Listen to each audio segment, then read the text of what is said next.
নমস্কার বন্ধুরা, আনন্দ সঙ্গীত থেকে আমি অন্তরা আপনাদের সকলকে স্বাগত জানাই। আজ আমি বাসন্তী পুজো ও রাম নবমীর পৌরাণিক কাহিনী আপনাদের শোনাব। কে প্রথম বাসন্তী পুজো শুরু করেছিলেন, কেন করেছিলেন, রাম নবমীতে কোন দেবতার পুজো হয়, সব আপনাদের কাছে আজ বলবো। আমরা জানি যে আশ্বিন মাসে দুর্গাপুজো হয়ে থাকে, কিন্তু আদি দুর্গাপুজো চৈত্র মাসে হতো, যা বাসন্তী পুজো নামে আমাদের কাছে পরিচিত। দেবী দুর্গার প্রথম পূজারী হিসাবে চণ্ডীতে রাজা সুরতের নাম উল্লেখ রয়েছে। যোদ্ধা হিসাবে রাজা সুরত ছিলেন খুব দক্ষ।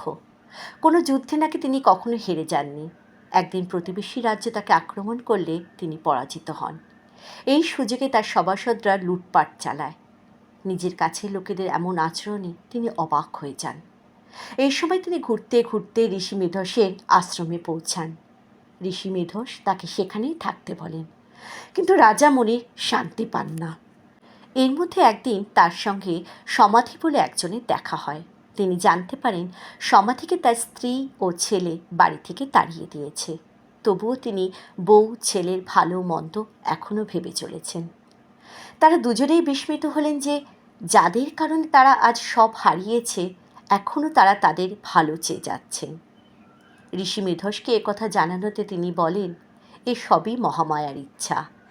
এরপর ঋষি মেধস তাদের মহামায়ার কাহিনী বর্ণনা করেন। ঋষির পরামর্শ মতোই রাজা কঠিন তপস্যা শুরু করেন। পরে মহামায়ার আশীর্বাদ পেতেই রাজা বসন্তকালে শুক্লপক্ষে দেবী দুর্গা পুজো শুরু করেন। সেই সময় থেকে শুরু হয়েছিল বাসন্তী পুজো। রাজার পুজোতে সন্তুষ্ট হয়ে দেবী মহামায়া তার রাজ্য সহ হারানো সব কিছু ফিরিয়ে দেন। হারানো সব ফিরে পেয়েছিলেন সমাধি বণিকও। সেই শুরু, যা বাসন্তী পুজো নামে পরিচিতি লাভ করে। সেই অনুযায়ী হিন্দুদের প্রধান নবরাত্রি পালন ও চণ্ডী আরাধনা চলে চৈত্র মাসে এই সময়।